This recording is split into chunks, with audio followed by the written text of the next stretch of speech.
If someone else did it, why can't I?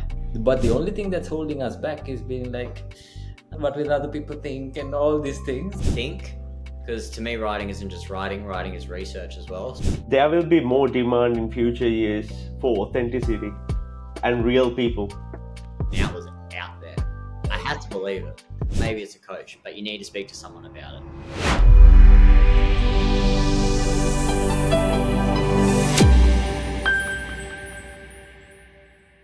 All right, Josh, do you want to give us a small introduction of who you are, where you're from, and we'll get this thing rolling? Josh, of course. I'm currently in Gosford, which is like an hour north of Sydney, but I've been bouncing around Australia and I guess the world a little bit the last few years, if I'm completely honest. So hard to say where I'm actually from because I probably won't be here forever, to be completely honest.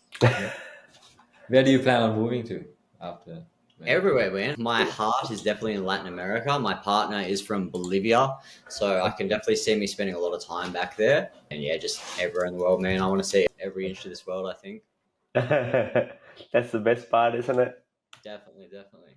Yeah. Because I went through your LinkedIn, Josh. Is that alright to talk to you as Josh or Joshua? It does not matter, bro. Whatever. Yeah. That's way more easy. So I saw on your LinkedIn the bio as you helping as a ghostwriter and you from the health industry. And you want to take us a bit more about your professional and what you do for a living and where everything gonna happen. Yeah, that's the journey. For sure. Well, I started writing, I'd say just after I got sober. I got sober nearly 4 years ago. I started writing after that, just trying my own different business ventures. Tried habits coaching after getting sober, a few different things. And then I ended up in sales for a couple of years. And I really like sales, got into high ticket closing for a bit. Never made like really big money, but made, okay money. But then I don't know, man. Getting on sales calls was really draining my energy. I felt like it's not something that I could do long term. Love the theory of it. But yeah, then I sort of shifted and I was like, well, I like to write. I know that I can use sales psychology in writing. I have a keen interest in the health industry. So why not mix all those things together and create, I guess, the niche I'm in now. That's interesting. So, what's the difference between, because one of the curious questions, because I'm more into creative industry, he's more into fitness. One of the curious parts is whatever we do, if we are into business, we need to start selling. So we are the main salesperson. What's the difference between those high ticket and because you're talking about high tickets, that really fascinates me. What's the difference between high ticket and normal sale? And is there a specific skill you need to be really good at? Yeah, I guess when it comes to high ticket, it depends also in B2B or B2C. In B2C, you really lead with a lot. B2C is a lot of emotion, whereas B2B, if you can make it logical sense to someone like, look, you're going to invest $10,000. You believe that it's going to make you $1 million. The numbers are there. But B2C is all about like the emotional side of things. You need to get a clear picture of where someone is, that pain, what's going to happen if they stay in that long term, so what happens if they make the investment, what happens if they end up with a physique like Dilshan's, for example. You know what I mean? What was like that exact moment, like you realized that you couldn't stay in that old version of yourself, like 4 years ago? Damn, man, I was on a like hiking road trip. I just started getting into photography stuff, had a little travel Instagram. I was on a hiking road trip with my mate and I got really wasted one night, blacked out, usually blacked out like every week anyway. We went hiking the next day and it was very hard. Like I remember just being like, damn, I feel like I stink of beer. I can't remember anything. I'm cloudy. And then I just felt like crying, if I'm completely honest. And like I'm sitting there with my mate and I'm just like, I hate myself, bro. Like out of nowhere, I was just like, I hate myself, man. He's like, what? And I'm like, I hate alcohol. I hate drugs. I hate everything about like the life I've lived in the last like 8 years. And he's like, why haven't you tried to quit or anything? I was like, I have been quiet, but like I just felt ashamed to admit that. I thought about going to Alcoholics Anonymous, but I didn't want to admit that I was at that level, I guess you could say. I thought I was fine because I was going to work. I was, functioning alcoholic. I wasn't drinking every day. I didn't think I needed help, but at that point, my mate said to me, if you drink again, I'm going to punch you in the face. And I shook on it, and I was like, damn, let's do it right now. And that was it, man. That from that day forward is stopped. That's a pretty hard call, isn't it, Yeah, Josh? my mate can punch really hard. My mate can punch really hard, bro. Yeah. How did you make up your mind, really? That it's something clicked, man. I think it was just Yeah. it was actually expressing it to someone. Actually, Hmm. like putting it out there, like I don't like myself, and here it is, and actually expressing that to someone actually made me, I guess, internally believe it. I told myself like internally for a long time, and now it was out there. I had to believe it. Yeah, and you're accountable to someone else. They're like, no, I'm not gonna do it, and you're like, no, I'm not going back to that old life again. Yeah, But both. That's what he said in his mind. yeah. I put it on social media as well. Actually, I told everyone I was quitting. I was like, nah, more accountability. I'm doing this. Yeah, that's cool. Yeah, I told everyone a year at the start, but I ended up just keeping going after a year.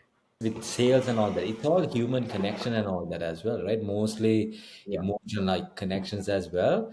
From now, let's say you got sober, and then that turning point there. How did you get yourself through into the business world and all that? Like that's a big mindset shift as well. Yeah, I mean, I've made a lot of stuff ups on the way because I was a plumber before this, man. And Really? yeah, so pretty much I got sober. 3 months later, I went to Latin America. Funny enough, went to Latin America. I got a payout because I had long service, so I just went backpacking for like a year. And when I was traveling, I was like, "This is so sick. I need to figure out how to like give myself more time and more money." And so yeah, I ended up. That's pretty much how I started getting into different business ventures. I tried English teaching, so I actually got my certificate in Buenos Aires, and then I found out I was going to be making $4 an hour, so that was out. Yeah, and then as I was traveling, I was like, "Oh, I'll be a travel influencer." Started doing in that, but something just I don't know, didn't feel very fulfilling. I didn't want to corner myself into another like I guess job or something that I didn't like. So I went to something. Started just speaking about my sobriety, which is really good. But I sort of went a different path. Went into habits coaching. To be honest, a limiting belief come up because I believe that I could coach people on habits just because I got sober, but I still had a lot of bad habits. I at that point hadn't done the internal work that I Mm. needed to actually do that. So I was like, no, I'm not even embodying this. I can't do it. So eventually tried a few different other things and just got a sales job when I come back to Australia. Did face-to-face sales, super hard, a lot of rejection, but I did pretty well. I got like promoted to a sales leader within a month. That was like 3 hours of commute a day because it was like in Melbourne. And then I went to cold calls and did really well in that. And I was like, I'm actually pretty good at this. And yeah, I just went into a couple different, I guess, sales jobs, different high ticket offers and stuff. Some I did well, some I didn't do too well. Yeah, that was pretty much me getting into sales. How many years? The whole story. How many years was the? So from getting sober to now it's 4. Sales was about 2, I think. Two. Just over 2 years. Yeah. In 2 years, you were able to like, it was all the way up there. That's the biggest thing. Yeah. Yeah. It's right. I think I could have gone further if I stuck with it, but it just I've lost myself into a job I don't like again. You don't like that's the biggest thing. Yeah. Mhm. So, like ghostwriting, how do you do that? I mean, like, I have no idea how to do that. What's ghostwriting? Someone's listening to it. Pretty much it is writing content for someone else to either grow their brand, book calls and stuff like that. I'll be completely honest, I'm new to it. I've been writing for myself a long time, but then I guess stumbled across the idea and I'm like, that's cool. So I could write for myself and other people that are doing cool things. So I'm working with an energy coach at the moment. It's just a free client. I'm doing free work to get my name out there. Yeah. It's so cool, man. I jump on calls, I pick his brain, I get to learn a heap of things, and then I write about it from his point of view. Yeah. Mm-hmm. George, if I ask you because nowadays you got your own copywriter just with you. If you open up ChatGPT or just give the right prompt, how do you tackle with this? Is that the ghostwriting is still evolving, or is there any more opportunities with AI? I think AI has really, improved ghostwriting on Mm. Like you can get out a lot of content a lot faster. But the thing is, you need to know how to write because AI does not make good content. It gives you a good starting point, but it does not give you good content. It is trained on what everyone else says on social media and stuff like that, I believe. Yeah. So if you just copy and paste, you're just giving out the same generic stuff, and we all know that that doesn't work. So you got to use AI right for the right voice, the right styles, right marketing. If you do know how to use it, you can really streamline the writing process. Oh, that's great. No, it's good to hear because what was in my mind was that okay, AI is improving, anyone can write. Then I thought, all right, because their jobs should be in danger, right? You can write doesn't mean that you can write as a professional. Yeah, Am I correct? I mean, this is why I like writing because the sales just Mm, transfers really well to it when it yeah, comes. yeah. Like sales is just moving, but changing beliefs, and writing's doing the same thing. Hmm. So, from all your ventures you did, if you tell me, okay, these are the three things I learned from all these failures, failure is a part of this kind of, Yeah. entrepreneurship on the way. I tried a lot of things in my life too. Yeah, I tried to do a food truck, cleaning business, photography business, videography business, now an agency. I tried a lot of things, like you said. So we can sleep without thinking of something different, right? That's what keeps us moving. So I would say, what are the three main things you learned from all those failures? How you understand about the psychology? Because I saw in your bios, you're talking about you writing as per the human psychology. That's really interesting. So the question is, what are the three things you learned from all these failures? How you use the psychology, all these learnings for your writing? One thing, this is going to sound so corny because I like to write, but I think one thing I learned is everyone should write. Everyone should learn writing as a skill, whatever it is. It just helps you articulate your thoughts better, getting it out on paper, it helps you being able to persuade people, connect with people, which I think is a very important skill in no matter what you do. I think number two would be, I'm still learning this too, handling limiting beliefs. Like just the other day, the coach I told you I work with, he made a lot of edits on one of the things I made. And I just straight away went into this spiral, like, I'm quitting. I'm shutting all this down. I'm quitting. I'm out. I'm like, I'm not good at this. He's better. I'm the writer. I should be better at this. And then I was like, no, hang on. That's just a limiting belief. How can I flip that around, right? So then jumped on AI, gave it my post, his post, got it to analyze it, and then yeah, after I was like, that's right. It's more so because he's lived that experience that I haven't, and the Hmm. longer I write for him, the better I'm going to get at doing this for him. So I guess that second thing is learning how to deal with those limiting beliefs because they're just going to keep coming, man. They just do not stop coming. A new one will pop up. I know I'll have this exact feeling within probably a week, to be completely honest. How do you own it, bro? Action, bro. Action.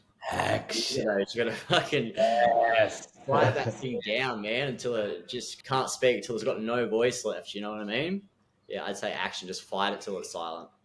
Yeah. Hmm. That's why you use Muay Thai. Before you jumped on the call, he was just whether he was sore from Muay Thai. That's the thing. You go to the battle with yourself every single day. Mhm. Do you think fitness or anything, does it help you like tame the mind? Big time. You know, after I had that limiting belief, I was just like, damn, I have to go work out. I was like, I'm not going to do anything. I actually didn't analyze it first, sorry. I had to look at it quickly. I got it to come up with a reason why mine was worse. And I was like, okay, I need to go to the gym first, then I'm going to face this because I just need to quiet the mind, get me in a good mental state, and then come back. You know, that gave me the energy, gave me the confidence, cleared my mind. I'm like, okay, now I'm ready to tackle this thing, kill that limiting belief. There's no such a thing called theory, how to do, okay, do this, then you can do this. That kind of like a framework you need to come within you. The breaking the limiting beliefs, you know what I mean? It's not a question. I'm just adding another Yeah, one. yeah, yeah. No, that makes sense. I was like, so that's a statement. Like, bro, now in your bio, we saw like how you closed 3 packages in like 2 hours, translating to sales. I'm like, what clicked internally? I don't know, man. That was really funny. That was my first day cold calls, and like the average was usually 1 to 3 sales a day for everyone. Yeah.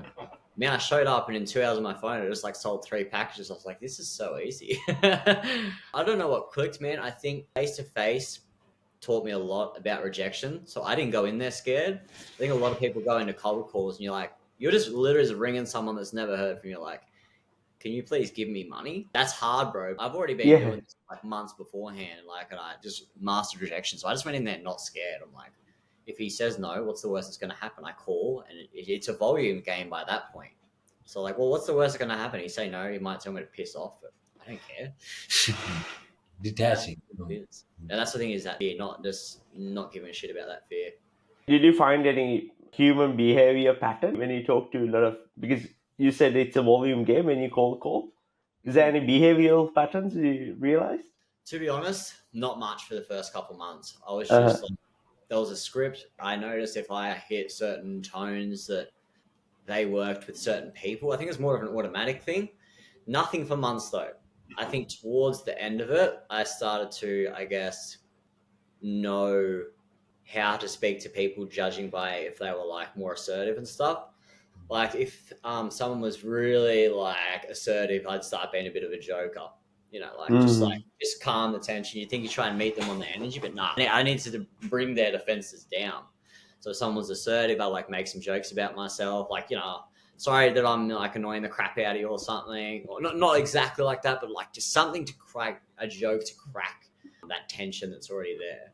Basically, what they're trying to do is like they're trying to make a decision, but they're not sure that they will be able to get the outcome. But the person that's talking, that's their responsibility to be like, okay, this will get you the outcome. That's the hard part. I mean, like doing that, it's another mental side of things. Now, you've spoken to 187 people, right? Yeah, I've definitely sold more than that. Really? That's definitely on the lower end, because Wow, when it was man. face-to-face sales, I didn't count my sales when I was in cold calls. That would be my guess on the lowest end from cold calls to high ticket. That doesn't include face-to-face. Yeah. Like from all those people, bro, like did you notice like how they are reluctant to make decisions and all that? Did you see like how it reveals that? Oh, big time, man. I literally had someone get on a call like this once, and he was like, okay, first things first, I'm not buying off you. I don't trust you. I don't trust your program. I don't trust your boss or anything like that. And I'm like, oh yeah, cool. Mad. So that was I guess say, a big reveal. People that don't want to ask questions are usually don't have money. I'll be completely honest. If they just ask questions that don't make sense, because my sales mentor always taught me people that are on the other end of the sales calls ask stupid questions. You can say as much as you want that people don't ask stupid questions. Like, they don't know anything about it. So the questions they ask aren't going to be in relation to that. They're going to be like their kind of limiting beliefs and stuff like that. So I guess a big sign is when people ask too much money, too much questions. If they keep asking for money, they're going to be very hard. They're going to be very reluctant. The people that want to buy, they're very easy to talk to. They just give you the answers. If you're on a sales call and someone just gives you everything you want, it's a safe bet they're gonna pay 100%. Oh, And okay. you can tell that by about 15 minutes in. Mm-hmm. Yeah. Mate, that's so fascinating, isn't it? So, do you guys have like a target to achieve? That's how it works. Is there like a number?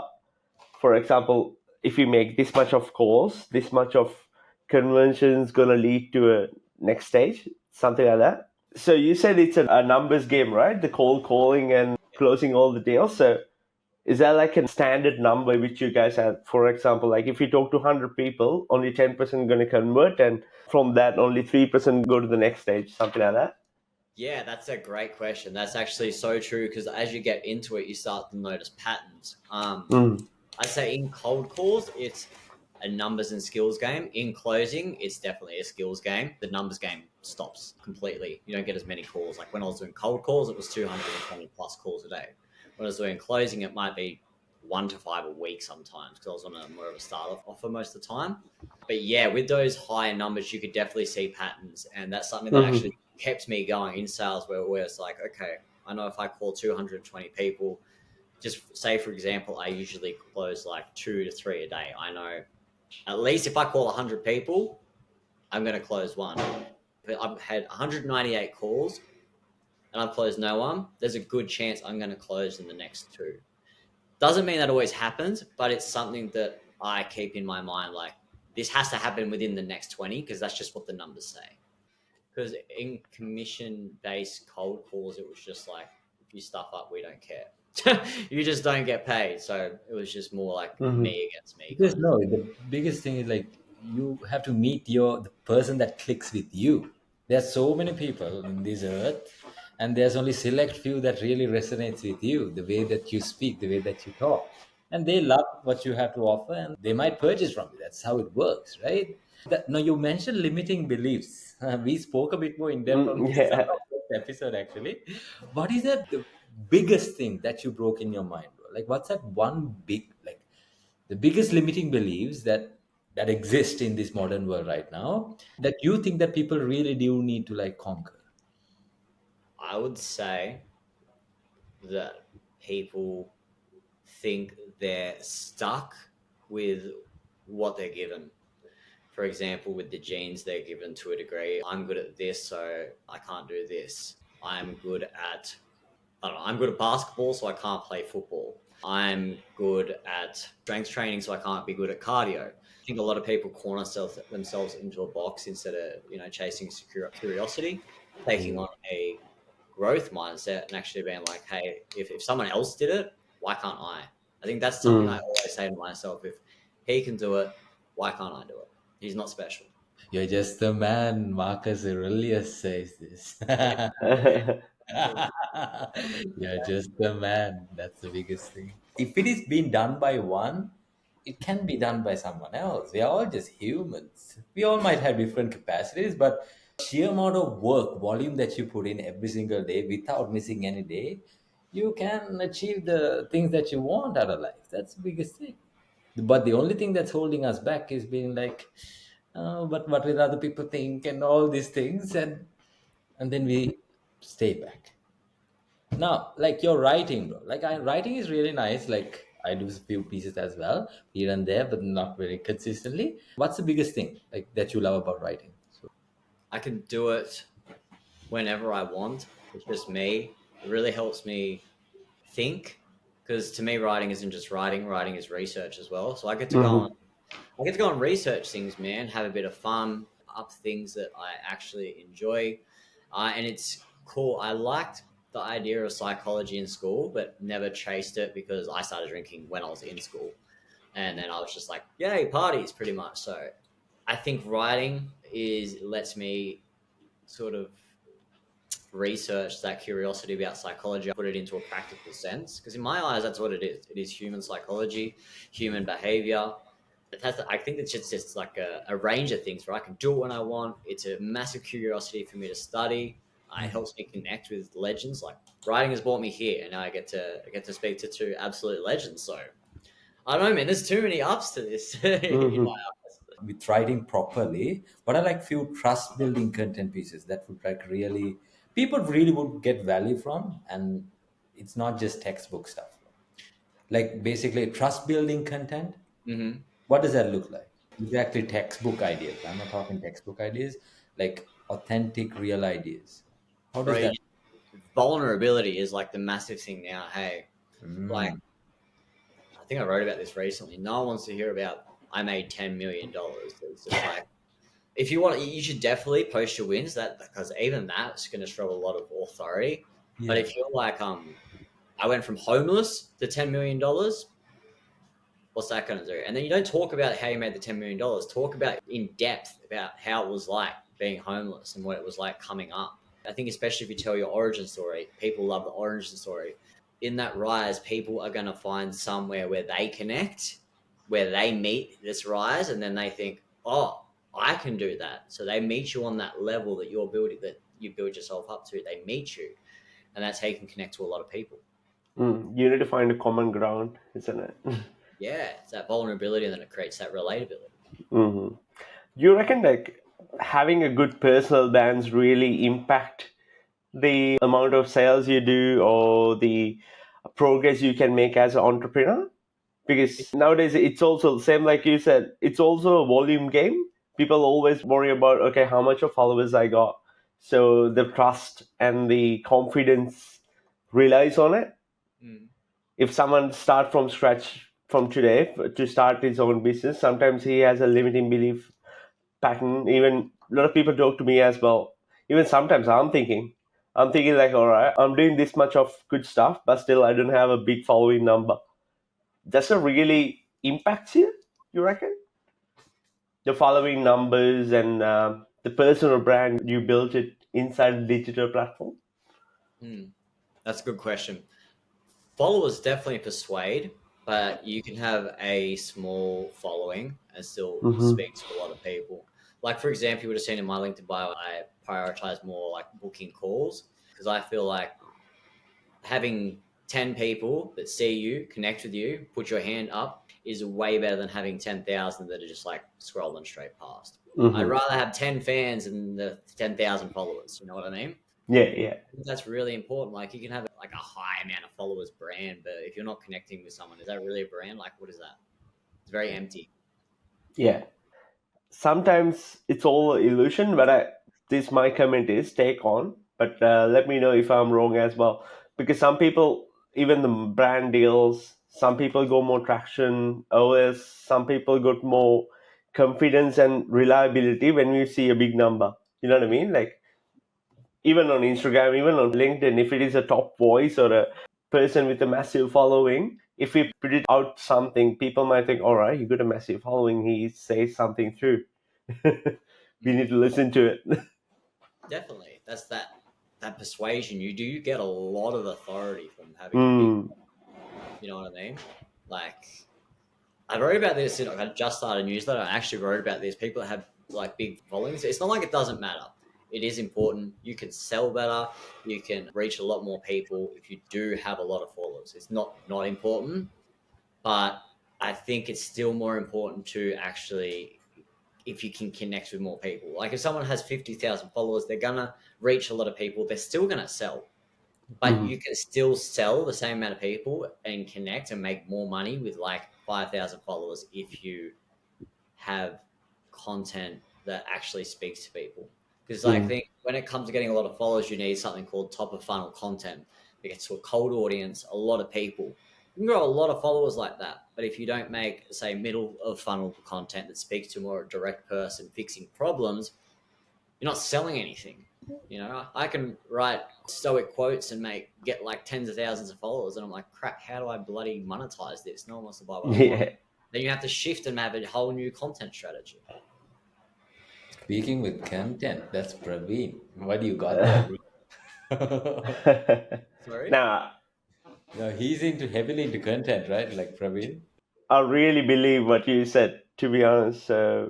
There's no point of putting too much of content. We need to have like a top of funnel, like you said, to talk to the cold audience. And also we need to have more engaging content with the proper niche, isn't it? Yeah, I agree.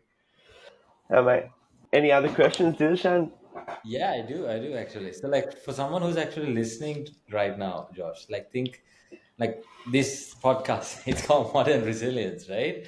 And it took a while for you to like break a pattern in your mind and realize that no, this isn't a game I should be playing.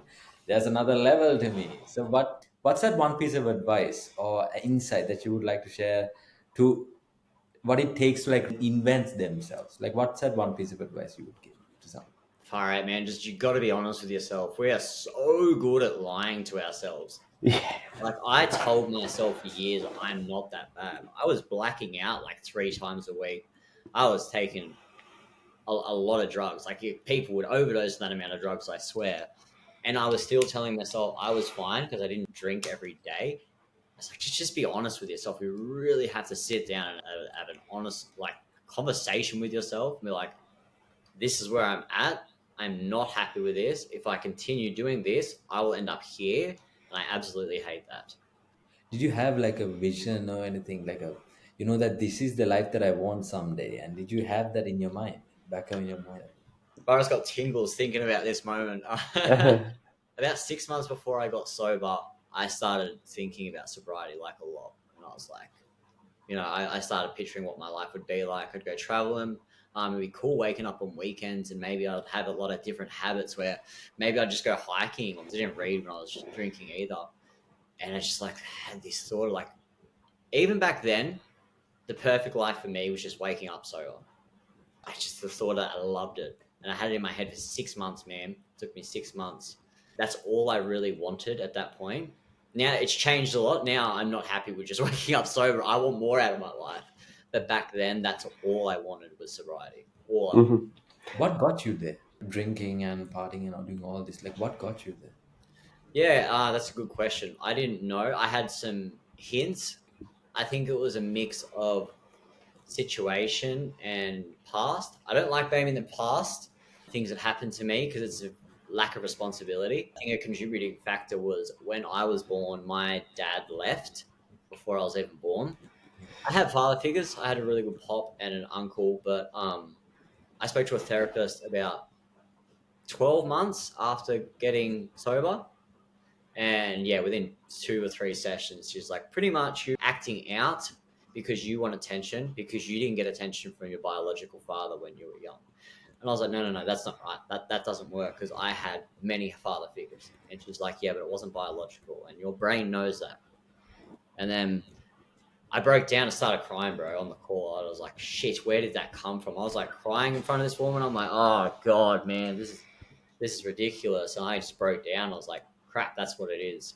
That's what it really is. So you reckon that traumas will make us into that kind of a stage, you reckon? Big time. I did a bit of a deep dive because I was debating going into counselling. So I did a bit of a deep dive into like trauma counselling and stuff, and a lot of that stuff is a reoccurring theme. I read a book called Hungry Ghost, I think it's called Chasing Hungry Ghosts by Dr. Gabor Mate. Mm-hmm. I think that's how you pronounce it. And yeah, that was such a reoccurring theme. I can't even think about that name now. Like that was like a straight up name you just mentioned. I'm like, but yeah, his book, it was just a reoccurring theme. Trauma, when people born there, the parents not being there. It goes into a lot more. People had things like a lot worse than what I had, but I think his childhood trauma leads a lot of people to addictions. It soothes their mind, which is something that I got at the start of my drinking sessions, but I would usually black out within an hour, and then it would cause more problems than it was actually soothing. George, if someone's watching this, someone realized that he got a trauma, how to get out of it? Is there any tip? Ooh, that is above my pay grade, bro. Nah, I mean, like, what are you thinking? No need to be like a more visionary or kind of what you believe in. Some people are like, you don't need therapy, you just need to, I don't know, go to the gym and stuff. I don't believe that. I think you need to see someone that can ask you the questions you don't know how to ask yourself. You know all the answers in your subconscious and stuff, but sometimes you need to be guidance. Maybe that's a therapist, maybe it's a coach, but you need to speak to someone about it. Talk to someone. Talk to someone, yeah. It might even need to be a therapist. It could be a mate. I don't know. I can't say, but they need to speak to someone. It is so important to speak to someone about it. who woke you up? Who is that guy? Because even me, bro, I was just like, now 2 years I haven't been drinking, or I think 2 3 years now. But I heard this message, like there was this dude on the internet, and yeah, that's the first mentor I worked with, Brian Mark. And he woke me up. He was like, he's the guy who got me started in this game and like getting into fitness and coaching others and all this. But now I've never stopped since then. But who's that guy for you? Who's your mentor? Yeah, good question. I never actually got him as a mentor, but I actually noticed when I was on Instagram, this bloke called Ross Harkness. I bought a few of his courses, but never bought his mentorship. But he's the first person I seen that was like talking about getting sober at a young age. He didn't get sober, but he like doesn't drink. He like drinks maybe once or twice a year, and he's like 22. And I seen him, and he's like in his personal development, just working on his stuff, and then living a good life and chilling. And I just kept reading his stuff, and I'm like, shit, this guy lives such a cool life. And I think just reading his content over and over again just sort of woke me up. I don't think even anymore, because like the direction he took isn't relevant to what I'm doing now. Okay. But at the time, man, it was like life changing for me. Just reading his content every day, I was like, damn, that's what I want. Who are like 5 people that inspires you the most in your life? That is a very good question. I have to be super corny and say my partner is one, because man, like far out, she's helped me so much. She's seen all the good, the bad, and ugly of me coming out of my sobriety and dealing with that, and then getting into personal development, which is just. There's a creator, Dakota Robertson. He's like, I follow a lot of his stuff with writing, and a lot of the stuff that I do now I base on what I've learned from him. Great writer, very personable, very relatable, very just like real, authentic. That is a real person. I would say on a lesser end, Alex Volkanovski. Just like seeing him fight, man, and seeing where he gets himself in such sticky situations And we were watching that fight. And he kept getting like headlocked and stuff, and I was like, yeah, he's out, he's tapped, and he just kept fighting. Man, I'm like, that's just true grunt and will and just like love. And then to see him on stage crying after a loss as well, it's like that man's authentic, and like he's pointing out a big problem for I think men in general with mental health, where he's like, yeah, if I don't stop, I don't know what I'll do. So I'd say he's a big inspiration. For two more, I just don't really look up to a lot of people, if I'm completely honest, like to that kind of level. There are a few people that come up with like even me as well, not a lot. But then again, Mm. like I feel like you do need mentors like to help you like get to a certain point in your life a lot more quicker, I would say. Yeah, I agree. I've had a couple mentors as coaches and stuff. I've had a couple coaches that did not work out too well as well. Yeah, I've had a sales coach. I had like a copywriting coach for a little while. The sales coach was really good. He was probably really inspiring. He's very real, funny. Yeah, same thing. Very real. I think the main pillar here is these people are very real, even though they're making a lot of money. They're what people would call successful. They're very real. Like my sales mentor used to say, I'm not smarter than anyone, man. I just copy people and it works. Like I don't want to think of new ideas. I just want to make a lot of money so I can then throw away my phone and computer and live on a block of land and never see anyone again. I'm like, real, yeah, cool. Yeah. Yeah. So I'd say, yeah, my sales mentor was really good. He was another one. Yeah, I can't really think of any more on the top of my brain, to be honest. I think these things just like ebb and flow throughout life, to be completely honest. Like I said about Ross, he was like an inspiration to me, Ross Harkness, but now I don't even follow him, to be completely honest. At a certain point in your life, they click, and then you go on and Yeah. with people and all. Do you believe that AI will replace coaches? Nah, no, Why? bro. Why is that, bro? I have AI like coaches set up on my computer. They're really good. They really actually help me get through like some beliefs and stuff like that, some things. But coaches have that human connection, man. It's like the same why AI won't replace writers is because they just can't think so deeply and connect like we can. Like, sounds a bit woo-woo, but I feel the energy when someone's content wants to sell me and when someone is genuinely being authentic. You feel that stuff, man, and you can't feel that through a computer. I'll add something to this. I think with the rise of AI, everyone's trying to post more contents and everyone trying to show themselves on the digital space, but there will be more demand in future years for authenticity and real people because fake will be pretty much a common thing. Nowadays, there's people start making their own avatars, so we never know. Even the UGC contents, most user-generated contents on TikTok, selling products, they are not real. They are AI. So there'll be a big demand for authenticity. That's what even Mei Lang was mentioning on when we had her on the podcast, Mm-hmm. right? You know Mei Lang, Joshua? No, I don't know. Mei Lang, a content. No, I don't think.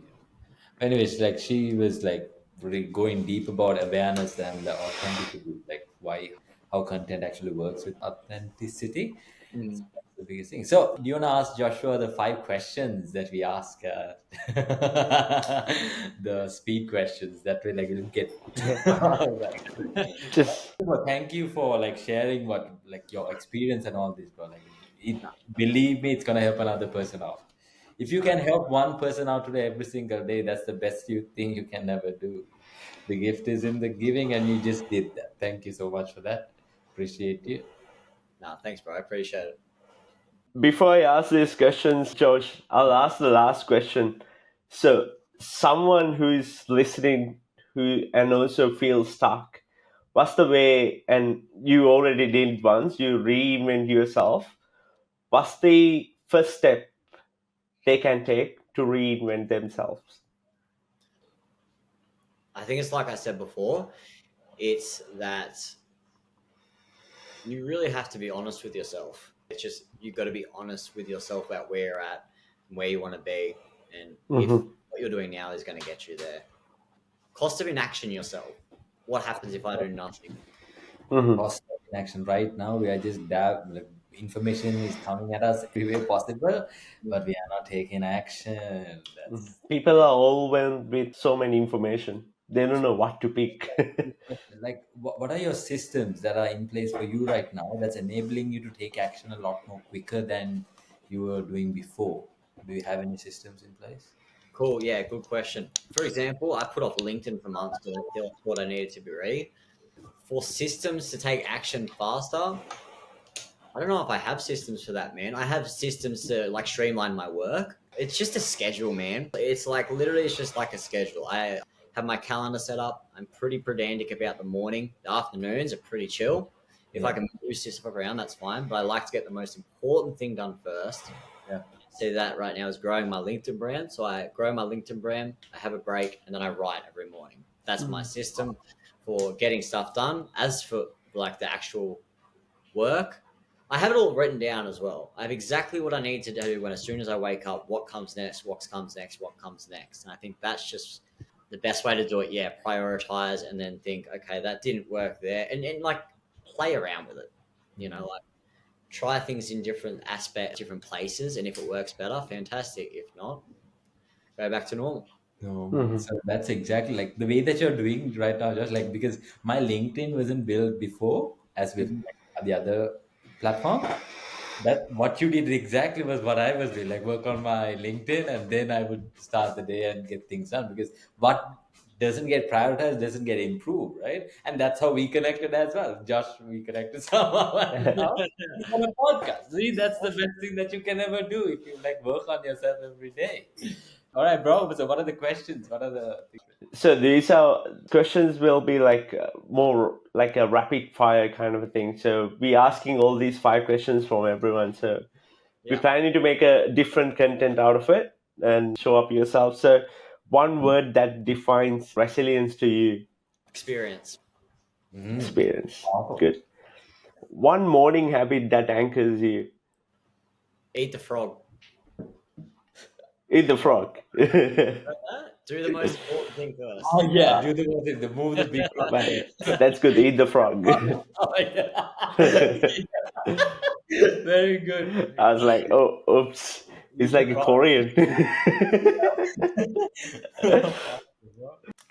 Any biggest misconception about meditation and focus? Oh, I say meditation is that you're failing if you're thinking about something. That is your chance to improve because every time you bring your mind back to your breath or something, you've just trained something in your brain to improve meditation. And if you keep doing that, you eventually learn how to just be present a lot longer. So if you wander off, that's compliant. That's completely fine. That's your chance to improve. Hmm. That's Yeah. what she said. That's what Nathan said as well. So, a book or teacher that changed your perspective. Oh, there are so many books. How to Become Supernatural by Joe Dispenza. Hmm. Yes, that is a good book. What a book. I gave that to someone. I need to buy it again and read it again. What a great book. That changed Oh, my mind about spirituality and everything. Reading it again. Why do you need to do that? Read again. Because I started reading as when I first got sober and I was reading for a cool little badge to say I could read a book a week. So I didn't really implement something. It changed my mind, fantastic, but I need to read everything and I want to take detailed notes, bro, and just like do it. yeah. Even I believe in that. I always get notes, and sometimes I revisit the book and get it. Yeah, put Because them when down. you read so many things, it's in your head. Sometimes you need to go a bit more detail. Mm. You need notes. So, and the last one, a quote or mantra you live by. I have a few of these that it web flows with like where I'm at in life. Um, if I was going to say one, it would be more like a plug and play kind of thing. Um, anything I'm trying to do, it is you are a great whatever. It comes with the limiting beliefs. If I'm having some limiting beliefs about writer, you are a great writer, or I am a great writer. Even when if I can't get back to sleep, I am a great sleeper. I am worried about all the absolutely savage looking dudes in the gym at Muay Thai. Like I am a fighter. Mine's sort of more like a plug and play. Affirmations, yep. Plug Affirmations. and play. Mate, that was good. That's so good. I love it. It's all about identity, right? It's all about identity. You have to step into your shoes and become that person. Is the thing. Powerful. Anyways, thank you so much for your time, Josh, today. Thank you for showing up on the call. Really appreciate you. We are gonna actually the content pieces that we are doing. I think I haven't shared it on my LinkedIn or anything. It's a bit unique, a bit more different. I think you'll like it. Are you on Instagram or something? I am, but I barely go on Instagram. And I get Good.